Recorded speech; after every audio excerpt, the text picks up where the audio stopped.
पंचतंत्र की कहानी। अपना अपना काम। ठंड का मौसम आया। बड़ी कड़ाके की ठंड पड़ रही थी, दांतों को कटकटाने वाली। इस ठंड से ढोलकपुर जंगल में सब परेशान थे और इस ठंड को देखते हुए मोंटी बंदर, चंपा लोमड़ी और गज्जू हाथी तीनों एक साथ मिलकर एक घर में रहने को तैयार होते हैं।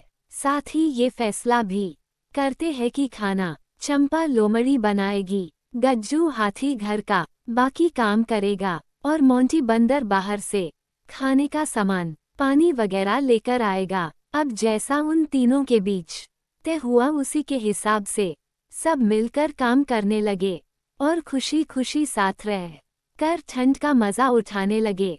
समय से पहले गज्जू हाथी घर का पूरा काम खत्म कर देता। मोंटी बंदर शाम होने से पहले ही खाने पीने का सामान बाजार से ले आता और चंपा लोमड़ी बहुत प्यार से स्वादिष्ट खाना बनाकर सबके लिए पहले से तैयार करके रखती। तो इस तरह से तीनों दोस्त आपस में मिलजुल कर हंसी खुशी रहने लगे। लेकिन इधर इन तीनों को इतने अच्छे से ठंड बिताते हुए देखकर ब्लैकी कॉय को बहुत खराब लग रहा था। वो अपने मन में सोच रहा था कि एक वो है जो इतनी ठंड में बिल्कुल अकेला है, उसके पास खाने को भी कुछ नहीं है, और दूसरी तरफ ये तीनों है, कितना मजा कर रहे। तभी ब्लैकी कौवा सोचता है कि क्यों ना इन तीनों को अलग कर दिया जाए। तभी ब्लैकी कौवे को मोंटी बंदर आते हुए दिखाई देता है। वो मोंटी बंदर से कहता है, अरे मोंटी बंदर, इतनी ठंड में तुम कहाँ सामान लेने जा रहे हो? चंपा लोमड़ी और गज्जू हाथी को देखो, वो दोनों तो बाहर नहीं निकलते। तुमको उन लोगों ने नौकर समझ लिया है, क्या तुम उनके नौकर हो? ब्लैकी कॉय की बात सुनकर मोंटी बंदर को बहुत गुस्सा आता है और वो सीधे चंपा लोमड़ी के पास जाता है और उससे कहता है कि अब से वो बाहर जाने का काम नहीं करेगा, वो इस घर का नौकर नहीं है। चंपा लोमड़ी उसे समझाती है कि यहाँ सब एक बराबर हैं। फिर भी जब मोंटी बंदर उसकी बात नहीं मानता तो चंपा लोमड़ी उसे अब घर में खाना बनाने का काम और खुद बाहर जाकर सामान लेने निकलती है।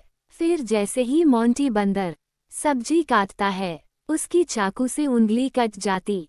किसी तरह से खुद को संभालते हुए खाना गैस पर रखता है, तभी उसका हाथ जल जाता है।